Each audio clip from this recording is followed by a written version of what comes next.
Hello, everyone. It's wonderful to see you here at High Level Week.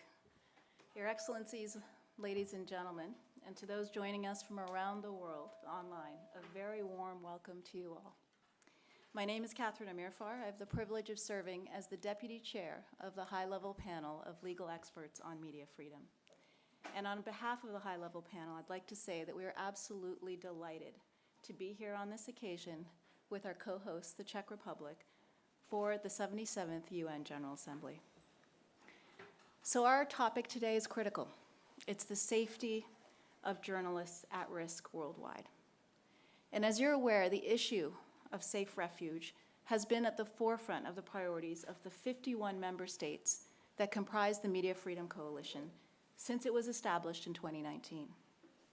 In the coalition's first ministerial communiqué, and that was in November 2020, ministers chose first, and this is significant, but first, to call on all members of the MFC, and I'm going to quote it, to consider safe refuge for journalists at risk who have been targeted for their work.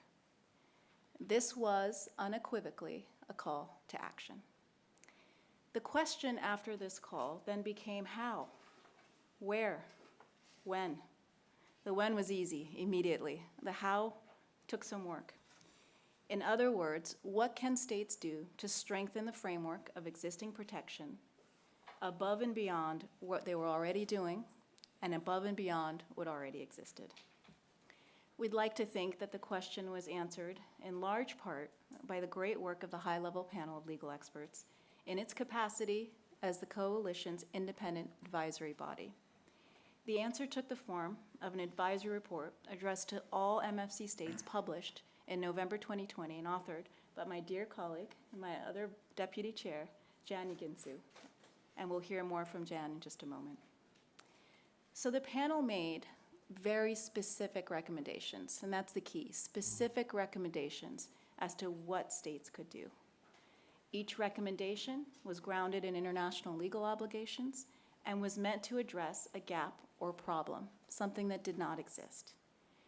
Each recommendation was a result of a truly remarkable consensus of experts. And by that I mean it was formally endorsed by the UN Special Rapporteur on the promotion and protection of freedom of opinion and expression, the Special Rapporteur on freedom of expression of the Inter-American Commission, as well as every major international NGO working to promote and protect media freedom. It's really a dizzying array of consensus and support.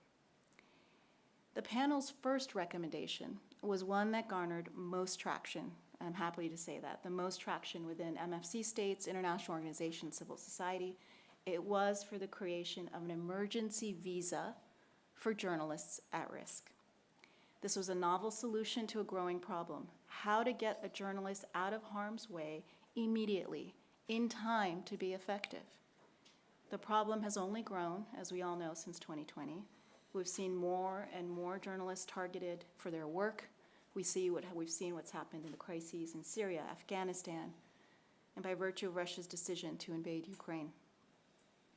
Today, we are going to discuss what has been done following the panel's recommendations and what more can be done as a coalition. I am just so delighted to be here with you, Your Excellency. We have Our Excellency Jan Lipavsky, the Minister of Foreign Affairs of the Czech Republic, and our special guest, journalist Anin, and Jodie Ginsberg, President of the Committee for the Protection of Journalists, and of course, Jan, who's going to be addressing the report that he authored on safe refuge. So in terms of the order of the day, I'll be addressing a few questions to our honored guests, and then we'll get some interventions from the floor, and then we'll open it up, hopefully, in the last 10 minutes to questions from all of you. For those of us joining online, please do take this moment or throughout the panel to put in your questions into the Q&A box on the Zoom. Minister, Your Excellency, great to be here with you. The high-level panel, I don't know what word to use. It was heartened, gratified, excited. We were just unbelievably impressed to see the Czech Republic give effect to the panel's emergency visa recommendation as part of its broader commitments to media freedom.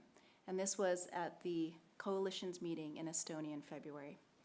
Since then, we understand that the Czech Republic has granted hundreds of emergency visas to journalists and activists at risk, principally for those having to flee Belarus and Russia. Please tell us more about efforts in your country. And again, thank you for being here. Thank you very much. Thank you for doing this event and for the possibility to be here. Honorable colleagues, ladies and gentlemen. This is very timely meeting, and it's a big pleasure to be here and address you on behalf of the Czech Republic. You mentioned that in your introductory remarks that during the recent years we have been witnessing challenging developments in the media landscape. And we are not only speaking about situation in Russia and Belarus. The growing number of attacks on and repression on journalists with a clear aim to muzzle all independent voices in many countries are happening also in Myanmar, Afghanistan, and many others. Targeted disinformation campaigns worldwide or misuse of digital technologies leading to further restriction of media freedom is also in motion.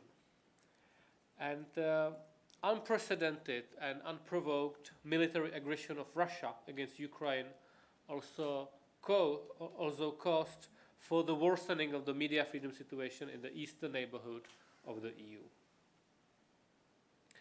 Not only 15 Ukrainian as well as foreign journalists have been killed directly on and next to the battlefields in Ukraine, but many others were forced to flee their country or to go deeply underground in both Russia and Belarus. They are in need of help and assistance in order to survive and able to continue working in their professions, to provide independent news to the public. Now it is not only time to react, it is time to act in a decisive and proactive way. And I'm proud that in the Czech Republic we have been able to do so in many ways. As a new member of the executive group of the Media Freedom Coalition, we have further stepped up our engagement in this regard, and our embassies in Minsk and Hanoi recently took the lead in coordination on local level. As we have declared at the Summit for Democracy, we will continue our bilateral support to independent media and media literacy, which consists now more than €1 million earmarked for such projects this year. And we are ready to unite our voices and speak out for media freedom alone and with our coalition partners on the international scene, be it in the UN, regional organizations like OSCE, Council of Europe, or elsewhere. And it goes hand in hand with our earmarked voluntary contributions to the international organizations, including to the Global Media Defense Fund and the OECD representative on freedom of media. Not only declarations, but concrete deeds are what matters the most right now. We need to ensure accountability for acts against media freedom and safety of journalists. An effective sanctions regime is a priority of my government. We are currently working on Czech version of Magnitsky Act. I'm sure you are all aware what Magnitsky Acts mean. It's a basically sanction law which can then sanction someone who perpetrates something against human rights, and of course acts against journalism fits into this definition. So the draft law on the Czech national sanction regime is now undergoing approval process in our parliament, and I hope for its swift and effective implementation afterwards, basically hopefully in few months. Thanks to its headquarters in Prague, Radio Free Europe, Radio Liberty, plays an important part in our independent media support. We are grateful for their work, and I'm happy that both our common projects for young independent journalists from Eastern Partnership, Western Balkans countries and Russia are running smoothly. The fellows represent the future for independent journalism in their home countries. In line with the recommendation of the high-level legal panel of experts on media freedom, we have been working hard to support independent journalists, pro-democratic civil society activists, and human rights defenders fleeing from Russia and Belarus after the invasion. We have provided hundreds of them with emergency fast tracking visa during the last 7 months. That goes what you mentioned in the question which was pointed to me. In May, our government also launched a tailor-made long-term resident permit program called Civil Society for endangered journalists and civil society representatives from Russia and Belarus. In close partnership with Czech NGOs, we support their relocation to the Czech Republic. And now I am speaking about dozens of individuals being preceded by this program. Here I can firmly state that we are honored by the decision to resettle to Czechia, and we stand ready to provide them with any further support needed. Thank you very much, Minister. I think you said it best when you said concrete deeds are what matters most. Other state members like Lithuania, Germany, Estonia, they have assisted in creating analogous emergency relief programs. We have the co-chair Canada, who has also been first to enact one of the best international protection streams in the world. But here we are, and the world needs more. What would you say to other member states or non-member states of the coalition? As a country that's decided to make it a national priority, what would you say to them is needed in this moment? That's a very good question, and I have two answers, and I won't be long. So, both our project or visa support won't be possible without an extraordinary and close partnership with Czech and Prague-based NGOs. And this is also built on mutual trust and long-term cooperation. We see close governmental and non-governmental cooperation as some kind of cornerstone of any success and sustainable intervention in the field of boosting a transition towards true democratization. So my recommendation would be to closely cooperate with NGOs since the division of labor in state is necessary to have a state actor and non-governmental actor who can do much more effectively, but without those tools, and the state provides those tools, and once that put together, it creates an effect which really helps to someone, for example, to relocate or to do some kind of projects. And the second point, we need to see media freedom as a crucial component of democracy and an important component of our human rights support around the world. To us, strengthening resilience of democratic institutions is the only way to sustain our democracies in the long term. So we have no other choice than to support democratic institutions.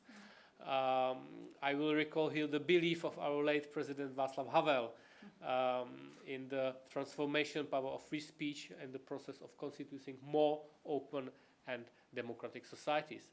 And that means that this needs to be put into the policy of state as such, and then it creates these effects when the real work is done. So thank you very much for the opportunity to speak to you. Thank you. Thank you very much. Wise words indeed. Jan, I want to turn over to you. You spent a lot of time becoming an expert on this topic when you wrote the panel report on Safe Refuge. So we've obviously heard from the Czech Republic, a state that has decided to make this a national priority and taking concrete action. Could you do a little table setting in terms of the context, the recommendations, and perhaps most importantly, what are the challenges that lie ahead as the Media Freedom Coalition seeks to build momentum? Catherine, thank you very much indeed. And just by way of opening, it's very, very good to be here, and I'm pleased, in fact delighted, that the Czech Republic and the Media Freedom Coalition's high-level panel of legal experts has come together in this way at the UN General Assembly to focus on this critical issue, echoing you, Minister, at a critical time. When the Media Freedom Coalition and its independent panel of experts was established in 2019, the high-level panel itself designated the issue of safe refuge as a top priority. We encouraged as a panel the coalition, then co-chaired by Canada and the United Kingdom, to make it a top priority too. And they listened. And as you referred to, Catherine, in your opening, safe refuge was at the top of the coalition's first ministerial communique. Our chair, Lord Neuberger, and our inaugural chair, Amal Clooney, asked me to lead the panel's work in this area. And as a panel, we produced an advisory report, here it is, with individual recommendations to states. But in making those individual recommendations, we focused not only on what needed to be done, but also how they could do it. The emergency visa was one of our headline recommendations, and we were clear that it was to be used sparingly in the face of a genuine emergency and a genuine risk. And we really built out what that visa would look like and how it would work. The good news, and there is so little good news these days, is that some of the coalition states moved to implement our recommendations. The co-chair of the Media Freedom Coalition, Canada, established a first-of-its-kind international protection scheme for human rights defenders and journalists. The other co-chair, current co-chair of the coalition, the Netherlands, saw a bill pass its parliament last year for the creation of an emergency visa for journalists at risk to give effect to the panel's recommendation. I was with Ministers Jolie and Hoekstra on Tuesday to address the representatives of the Media Freedom Coalition. Both ministers signalled that journalistic safety was going to remain a continuing priority for Canada and the Netherlands in their capacity as co-chairs of the Media Freedom Coalition, and will be working with the co-chairs to further strengthen their own mechanisms for safe refuge. The Czech Republic, member of the executive group that has showed real commitment in this area. And Minister, I speak for the high-level panel, but I know also for civil society and journalists in commending what your country has done.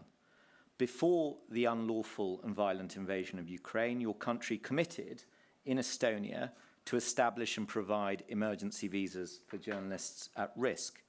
And that commitment was, as we've heard, quickly followed with action through the issuing of hundreds of emergency visas. Your country wasn't alone. Germany also provided a commitment in Estonia to provide emergency visas. Ireland committed to providing safe passage. And since the invasion, as Catherine made mention of, Lithuania has stepped up, Estonia has stepped up, both Media Freedom Coalition states. So we have the beginnings of some momentum. But there are, in my view, Catherine, I'm coming to the challenges now, two clear and immediate challenges. The first is this. These efforts need to be sustained and they need to be put on a strong formal footing. There needs to be the sort of formal emergency visa provision for journalists at risk as being contemplated in the Netherlands. Democracies need to show the world that this is a concrete mechanism that can be deployed in a range of emergencies and in a range of situations. The second challenge is this. This is a priority area for the coalition. The coalition said so itself through its ministers. It's also a priority area for the high-level panel. And yet, we have only seen a handful of states act. The reality is, and it's a straightforward reality, more states need to establish an emergency visa for journalists at risk. Last year, Amal Clooney and I called for a minimum of 50 such visas a year to all members of the Media Freedom Coalition. It's hardly a big ask, but it would have an enormous impact if implemented by the coalition's 52 members. And as I said on Tuesday in my address to the coalition states, this Media Freedom Coalition is going to be judged not on the beauty of its words, but on the quality of its deeds. So we look forward to working with the Czech Republic, with the Netherlands, with Canada, in spearheading the coalition's efforts in this regard, in the hope that this can be a legacy initiative for which this coalition of democracies can be proud. Thank you very much, Catherine. Thank you, Jan. So I want to turn now to the why. I think all of us would easily come to consensus that media freedom is an important principle. It's a pillar of democracy. That's easily done.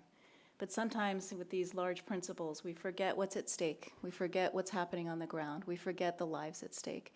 So we're particularly lucky to have with us today Roman Anin, who's going to talk to us about exactly that. What is it like? And Roman, unfortunately, and I'm very sorry that you've had to experience this in your life, but you have experienced firsthand the very real threats that journalists are facing today. Could you please just relay a bit in these few minutes to everyone here what that's like?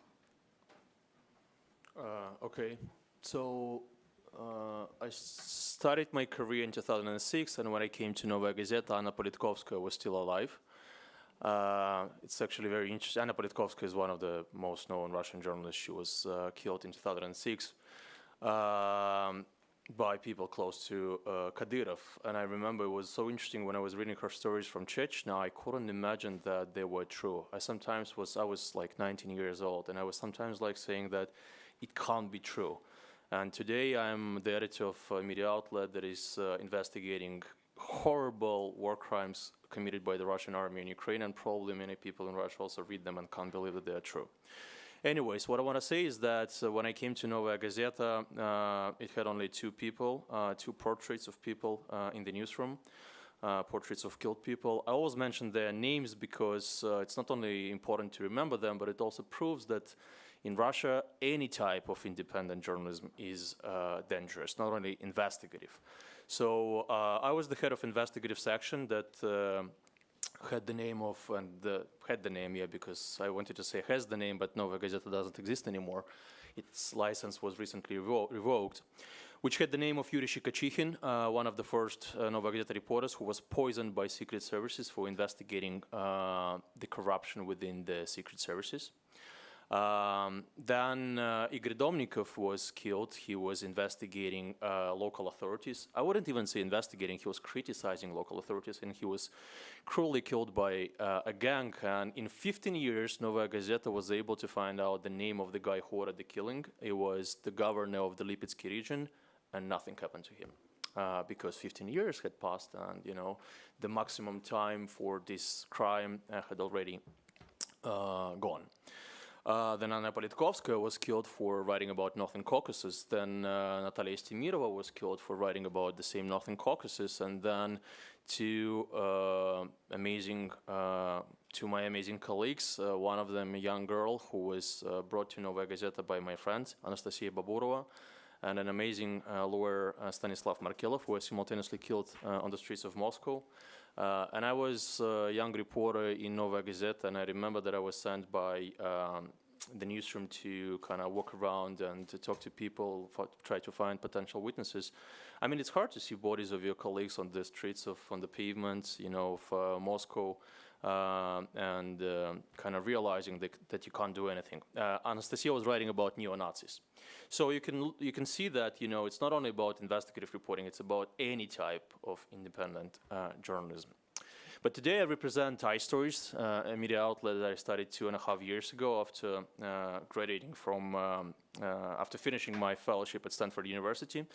So when I came back to Russia from the US, I remember that the very first lecture that we had in the newsroom of iStories was about how to behave yourself when you face potential risk of searches in your apartment or in the office. And that was a very wise decision, because in less than half a year, one evening when I went to swim in the swimming pool, officers of FSB, the major Russian secret service, approached me and said that they want to conduct a search in my apartment. So they searched my apartment for 8 hours. Then I was detained. They also searched the apartment of iStories, and they also wanted to search an apartment of my parents. At least that's what I see from the documents from the criminal case. I don't know why they didn't do that. But I was detained, interrogated twice, and the pretext of a criminal case is really ridiculous. They're accusing me of publishing private photos of ex-wife of one of the most powerful people from Russia, Igor Sechin, even despite the fact that I took those photos from her Instagram. And you know, the Russian Supreme Court says that, of course, everything that was published voluntarily by a person can't be the matter of his or her private life. Anyways, the investigative committee doesn't care. So the case is still being investigated. It happened in April. In the end of May, I went on vacations to see my relatives in Kiev, to see my relatives in Odessa, because you know, part of my family comes from Ukraine, and that was the last time I've visited this amazing country. I made this decision. I wanted to go back to Russia, but I started calling all my sources, and all of them were telling me that if I go back, I most likely will be arrested. And I decided to stay, not to go back, which was planned. Today, I realized that it was a good and wise decision because it gave me some time to create an infrastructure for them when the war started. So when the war started, iStories was proclaimed an undesirable organization. Until recently, we were the only Russian media that was simultaneously a foreign agent and undesirable organization. Since recently, Insider was also received the second medal. Being undesirable means that by just admitting the fact that I work for iStories, I commit a crime and I can be sentenced to 6 years of prison. All my reporters commit a crime as well, and they can be sentenced to 4 years of prison. And every reader who reposts our story commits a crime and can be sentenced to 4 years of prison. So can you imagine a journalist who had to come up with a call to his audience saying, please don't repost us? Usually journalists kind of act vice versa. They ask the audience to repost them. We had to say, please don't repost us, or if you do that, you gotta understand that you are facing big risks. We also had to cut off all the donations. We were doing quite well in crowdfunding, and it was a significant part of our budget. So we had to cut it off because, again, every person who donates to iStories can be sentenced to 4 years of prison. But even, you know, being undesirable is not the biggest problem. You can say, okay, what is then the biggest problem if you can be sentenced to 6 years of prison for just, you know, being a journalist? Well, of course, after the war started, the Kremlin has adopted numerous laws that, as you know, prohibit people from calling this war war. You can be sentenced to 15 years of prison for just calling this war war, or for spreading fakes about the Russian army. And of course, according to the Russian Ministry of Defense, everything that happened in Bucha is fake. So that is why when the war started, we had this choice between three options. Either stay in Russia and stop our work, stay in Russia, continue our work and end up in jail, or relocate the newsroom. I mean, all options are actually bad.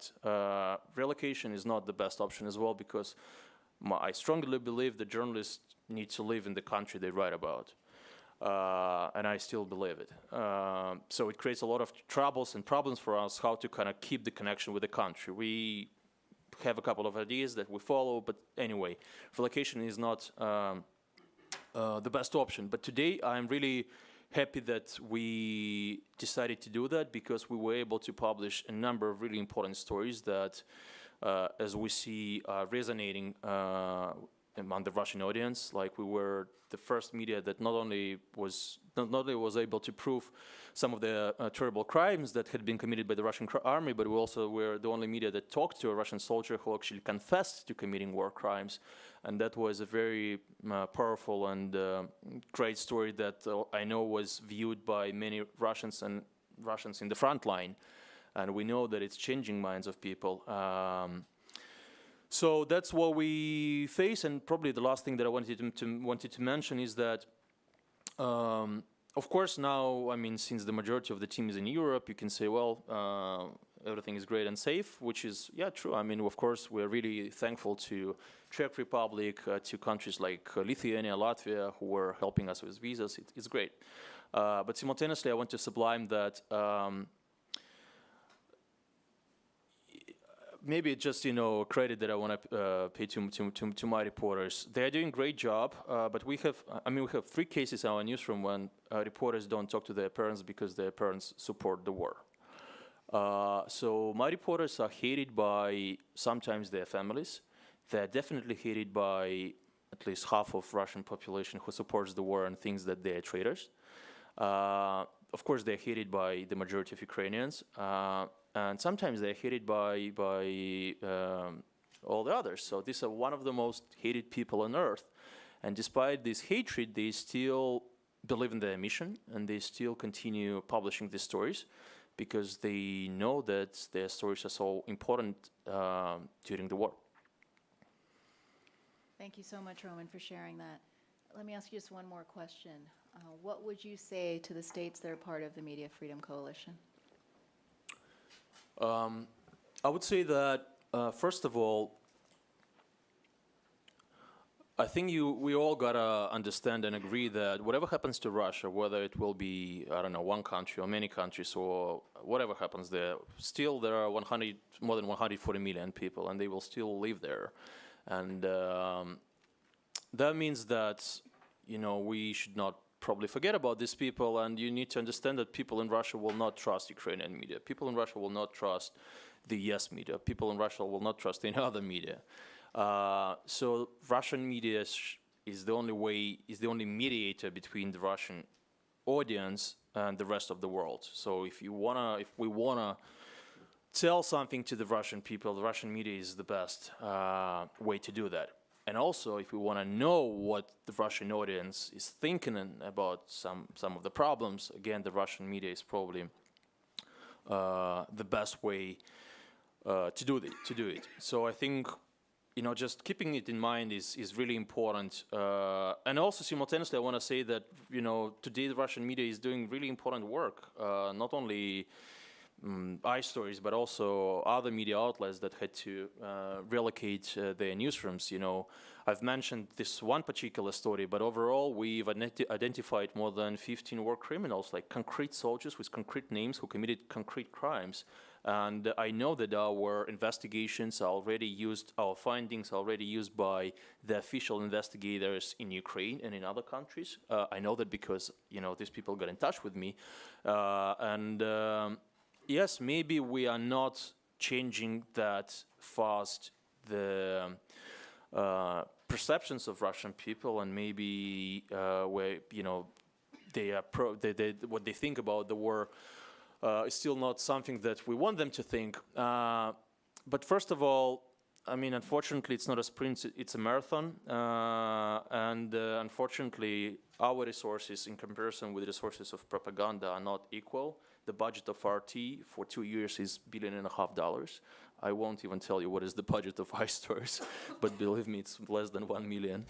And they have thousands of people, and they are protected by secret services, by Roskomnadzor, and they are not blocked. So it's hard. But again, Russian people will trust Russian media, and if you want to know what's going on in Russia, you need Russian media. Thank you very much. Excuse me. Jodie, over to you. So CPJ has been such a critical and valuable partner for the high-level panel. Can you tell us why? Why have you endorsed the report, the work, the recommendations? Well, I think you just heard it, right? Yeah. You just heard it. We know from 40 years of work that being able to find safe refuge, a place and a mechanism to leave a dangerous country is vital not only for the survival of journalists, but actually for journalism. And there's a very clear reason for that. So when you see times of political unrest, political suppression, journalists are very often the first people targeted. They're the ones doing the investigations. They're the ones exposing the political corruption, the injustice. And in order to silence them, they are therefore targeted. They're either targeted with threat of imprisonment or, more worryingly, the threat of death, imminent danger, torture, killing. This year alone, we at CPJ have documented at least 30 killings of journalists and media workers in relation to their work. And you might say, well, that's expected. We're in a time of conflict. But nearly half of those are murders outside of a conflict zone. So journalists who are reporting on political issues, issues of corruption are at risk. And when they know they're at risk, if they're about to publish a story or they've had intelligence, they need to be got to a place of safety extremely quickly. They don't have time to go through the rigmarole of a 6-month visa process. They need to be got out very fast and given a safe place of rest and repose. And so that's why we've supported this. It's really important to understand, we've heard the challenges faced by Russian and Ukrainian journalists, and we're all aware of the enormous challenges that were faced by Afghan journalists last year. But it's also important to remember that these are not isolated to conflict zones. This is happening in every continent and in almost every country, that there is somebody at grave risk. And so it's really important that we have a broad coalition, as Jan has already said, of countries willing to take individuals, because it isn't single conflicts. Often it's ongoing crises, and it's everywhere. We're seeing increasing numbers of journalists fleeing places like Nicaragua, for example. We need to make sure that we have a system that is operating globally and at scale in order for that to be successful. So that's why it's important. And most importantly, if you get out those journalists who have been trained, many of these countries who are attending today will have invested in that media to develop the media in that country.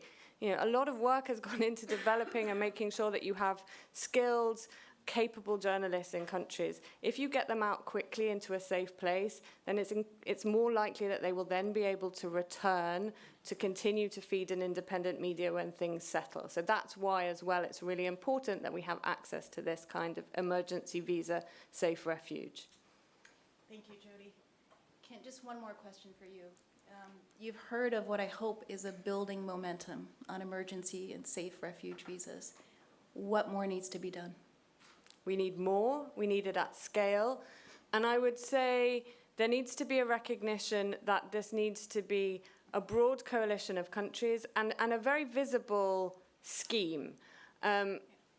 It's important that journalists know that they can access this. What we saw repeatedly what we've seen repeatedly in situations where journalists need to get out of a country quickly is they don't necessarily know the avenues to do so, and then they end up getting tied up in complex visa processes. So that needs to be both, we need more countries to sign up, as the Czech Republic has done, and commit to these visa processes. We need more visas, and we need them to be much more visible and to ensure that the processes through which journalists have to follow to get there are as simple as possible. And finally, what I would say, they must also take into account the fact that many of these journalists will have criminal records because of the nature of their work. And too often what we find is we end up in a tick box situation where you tick the box that says, do you have a criminal record? Yes. System rejects you, and it happens time and time again. And the system needs to be nuanced to understand that inevitably in these situations, journalists have already been targeted through the courts and will have criminal records, and that's part of the reason they need to be got out very quickly. Thank you, Jodie. That's a very important, realistic reminder of the challenges faced. I think at this stage, we're going to turn to interventions from the room. First is a virtual one by Canada. Ms. Tara Denham, Deputy Director of Global Programs at Global Affairs Canada.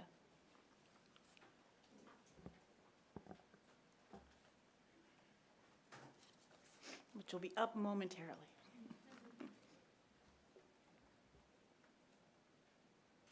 Confirmation if people can hear me okay? Yes, we can. Please go ahead. Excellent, thank you. Well, thank you again for letting me do this virtual intervention. I'm the Director General of the Office of Human Rights, Freedoms and Inclusion at Global Affairs Canada.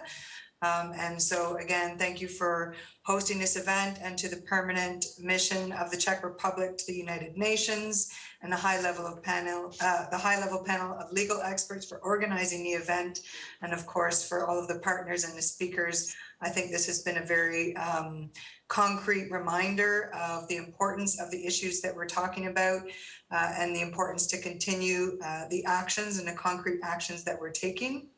I'd particularly like to thank Mr. Roman Anin for his intervention and reminding all of us of what this means in reality and what he and his colleagues live on a day-to-day basis. So thank you very much. Canada, as has been noted, remains very committed to providing a refuge to those who fight for human rights around the world. So as was just noted, the need for to be broad and at scale. In this regard, I would like to thank the high-level panel of experts for their excellent report on providing safe refuge to journalists at risks. And as has been noted, Canada did announce in July 2021 the launch of a dedicated refugee stream for human rights defenders and including journalists. And so at that time, we committed to resettle up to 250 human rights individuals annually under this dedicated refugee stream. And that includes human rights defenders and their family members. And so we are proud to continue to offer this. And so far, as of this year, as of the end of August, it's actually approximately 270 human rights defenders that have arrived in Canada, so exceeding the original commitment that we made.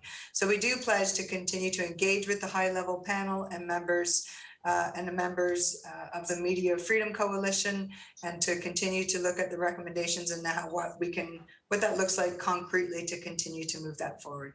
Thank you again, and I look forward to the other interventions and questions. Thank you very much. Thank you for the leadership. Thank you for the great news about the oversubscription. We really appreciate your efforts. And I know that I speak on behalf of the legal panel that we really understand that it's the kind of actions and leadership shown by Canada that really gets it done. So thank you. Could I go to the United States, please? Ms. Lisa Peterson, Acting Assistant Secretary for Democracy, Human Rights, and Labor. Hi, Lisa. Hi, nice to see you. Am I on here? Okay, yes.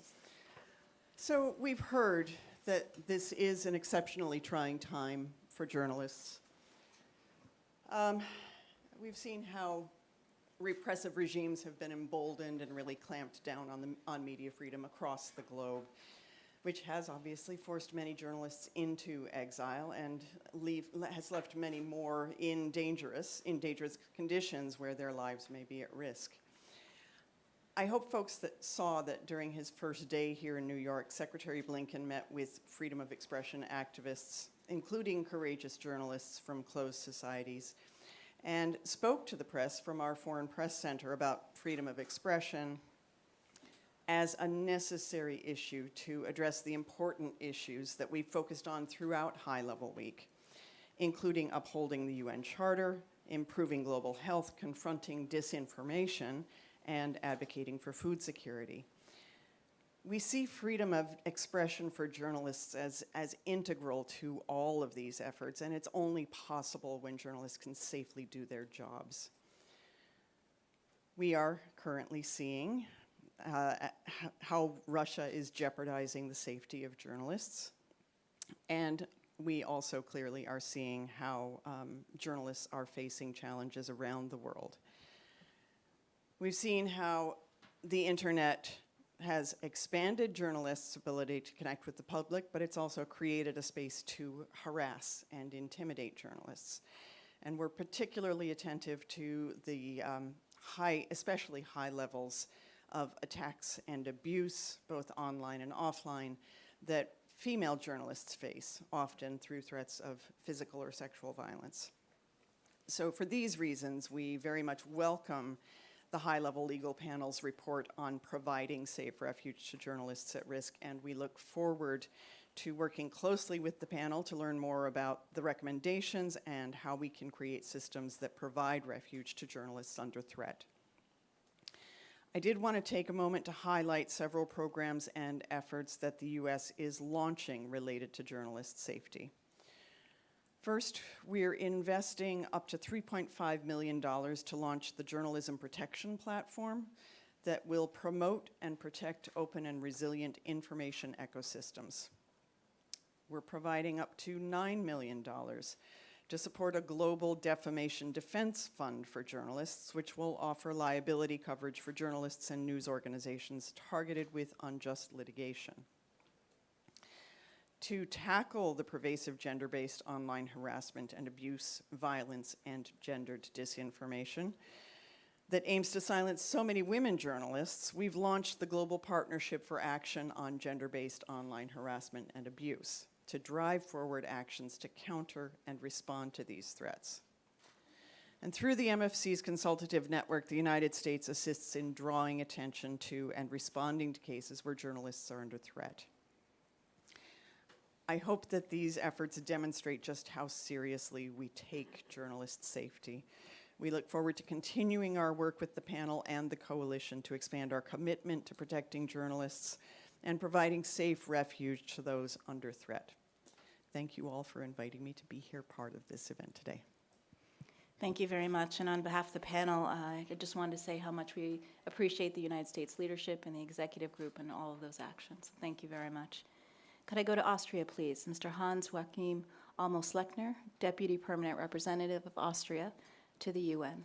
Please, sir. Thank you very much. As we know, free, independent, and vibrant media is a cornerstone of any democratic society. It plays an indispensable role in informing the public during times of crisis.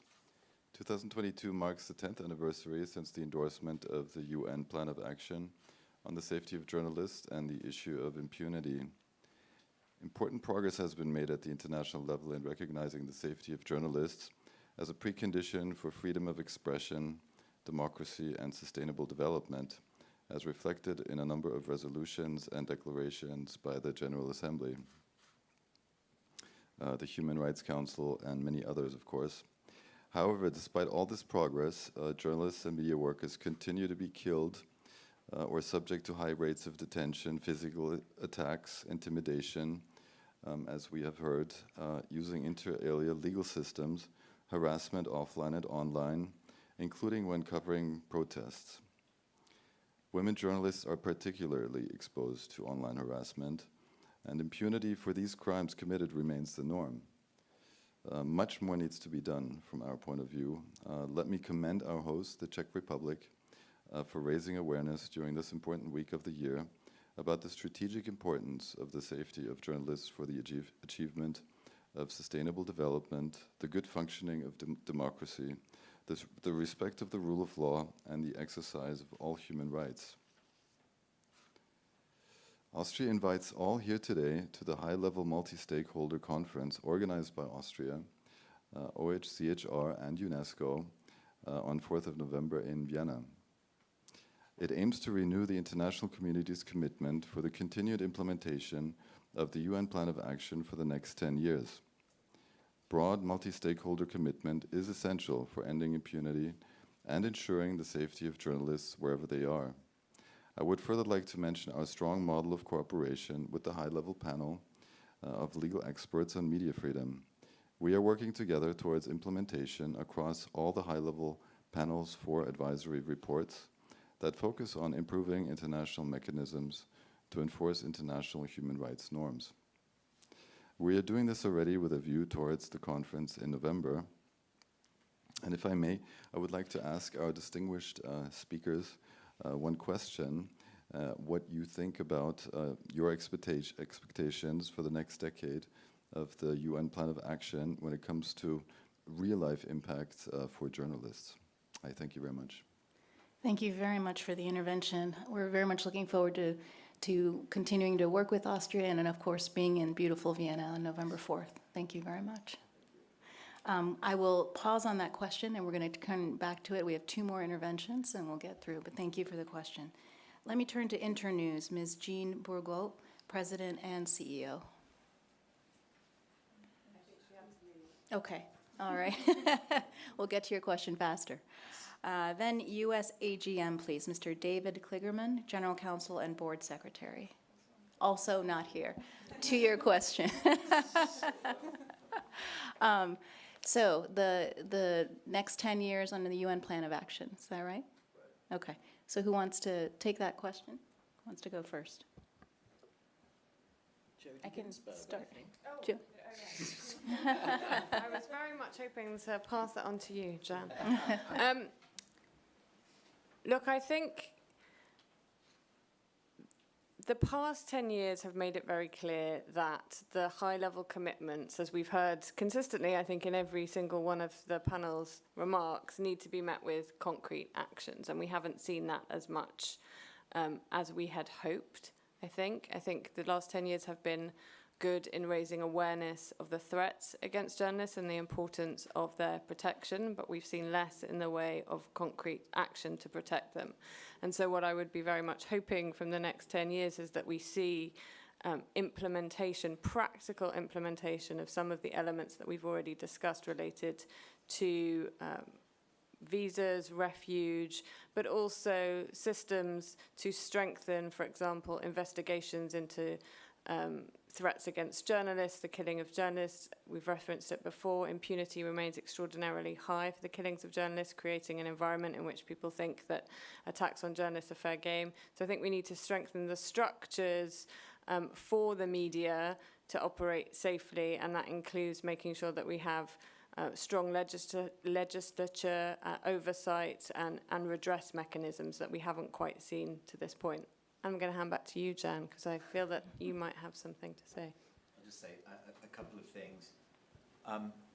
When one thinks about just how much of a problem disinformation has become, even in the last 2 years, it was a problem before then, but just think about the deterioration, the media landscape, and the plague that is disinformation. Yes, a discussion has to be had as to how states interact with various tech companies, of course, but truth is decaying. And if journalists are not safe, then we lose a critical pillar of truth-telling. And therefore, really, this is no longer an issue merely of freedom of expression. This is an issue as to the existence or continued existence of a democracy. Because without truth, a democracy cannot flourish. So in the coming 10 years, yes, we need to deal with the new media landscape, including social media, but we also have to do much more to protect journalists. As Jodie said, investigations, that's an area that we've really been doing a lot of work on, we'll be continuing to do work on as a panel, but also states stepping up and protecting their own journalists through consular protections, diplomatic protection, when other states move against them, which is happening. It didn't used to happen 15 years ago as much. It was exceptional. Now it's no longer exceptional. So really the keynote is that democracies have to step up and not be afraid of offending some other states in the service of freedom of expression and in the service of democracy, because otherwise they won't be able to continue in their own existence, I think. Thank you, Jan. The only thing I would add in terms of thinking about the 10-year trajectory is that, as Nobel laureate Maria Ressa likes to say, it's an all-of-society effort. We've talked today about Safe Refuge. There are 3 other enforcement reports that the panel is very much engaged on trying to implement, having to do with the use of sanctions in this space, the conduct of effective investigations when crimes are committed against reporters, and consular assistance. What does that look like when you're trying to protect reporters? This is just 4 issues that we've picked and prioritized, but there's so many more. So from the high-level panel perspective, it's also not resting on our laurels. There are these amazing enforcement reports. We're working with member states to get them implemented. At the same time, we need to be able to move with certain nimbleness to the issues as they arise. Disinformation is obviously top of the agenda. The other I would mention is cyber targeting, the use of cyber tools to go after journalists where they live, where their families are. This is part of the Safe Refuge, but it is a very potent device for harassment, intimidation, and in some cases, assassination. So from a high-level panel perspective, we're constantly asking ourselves the question, what is needed now and now and now to constantly stay ahead of this? Because as we can all agree, truth is under siege, democracy is under siege by extension, and it is an all-of-society effort. So I think that we only get there in 10 years if we do it together. So let me ask if there's any other questions. I think we have time for one question from the floor. Would you like to duke it out to see who goes? If we could get the microphone over. I believe that gentleman was first. Okay, it's possibly less a question than a comment. I've been following, I was actually at the launch of the UN Action Plan 10 years ago. And I've often thought that if we had just implemented it, if we had done it the way it was intended. When I hear the conversation here, we are talking as if we are from outside going to, as an international organization, ensure that national journalists, which still are the ones that are mostly attacked, will protect them, that we can protect them. In the UN Action Plan, there is this all-of-society approach, but it's at a national level. Most journalists work still at a very local and national level. And the investment of resources in what is in the UN Action Plan called safety mechanisms, which is bringing all the different actors together at a national level. It's not us as international organization. The investment in national actors that can ultimately protect themselves, help each other to protect those journalists that are most vulnerable. And I think we have to remember that. I think that's what Marie Reza would say also in Philippines. It's only now, 10 years after the UN Action Plan, that they're actually setting up and have resources to set up a national protection mechanism in the Philippines. So it's a question of resources that goes in the right direction. So we shouldn't pretend that we, sitting here in New York, can actually do the job. It's investing at national level in those organizations and institutions that are going to protect journalists on a daily basis. Thank you very much. And that comment takes us back to actions matter. So we're at time, and at High Level Week, as we all know, it's a very, very tough schedule. So with that, let me bring this to a close. Thank you very much for being with us today. And thank you to the speakers.